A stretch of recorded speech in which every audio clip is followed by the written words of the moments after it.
خوشی وہ واحد خوبصورت چیز ہے جو ہمارے پاس نہ ہوتے ہوئے بھی ہم دوسروں کو دے سکتے ہیں۔ حضرت علی رضی اللہ تعالیٰ عنہ سے پوچھا گیا کہ انسان برا کب بنتا ہے؟ فرمایا، جب وہ اپنے آپ کو دوسروں سے اچھا سمجھنے لگے۔ جب تمہارے دل میں کسی کے لیے نفرت پیدا ہونے لگے تو فوراً اس کی اچھائیوں کو یاد کرو۔ تین انسان تین چیزوں سے محروم رہیں گے: غصے والا صحیح فیصلے سے، جھوٹا عزت سے، اور جلد باز کامیابی سے۔ اللہ کی رضا کے لیے کچھ چھوڑ کر دیکھیں، اللہ آپ کو بہترین سے نوازتا ہے۔ دیواروں کے پاس کان ہو یا نہ ہو، فرشتوں کے پاس قلم ضرور ہے۔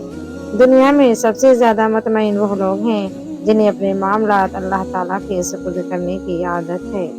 جو عبادت ہماری قبر کو روشن کرے گی وہ نماز ہے۔ یا اللہ ہمیں پابندی سے اول وقت میں نماز پڑھنے والا بنا دیجیے۔ تعلق رکھنا کوئی کمال نہیں، تعلق نبھانا بہت بڑا کمال ہوتا ہے۔ کسی کی زندگی میں اس کے لیے آسانیاں پیدا کرنا اس کی قبر پر فاتحہ پڑھنے سے بہتر ہے۔ زندگی کسی کی بھی آسان نہیں ہوتی، زندگی کو آسان بنایا جاتا ہے پیار سے، خلوص سے، اپنائیت سے، اور سب سے بڑھ کر برداشت سے۔ رزق حلال کمانے کی خاطر لباس گندا کرنا ضمیر گندا کرنے سے بہتر ہے۔ جھانکنے کی بہترین جگہ اپنا گریبان ہے اور رہنے کی بہترین جگہ اپنی اوقات ہے۔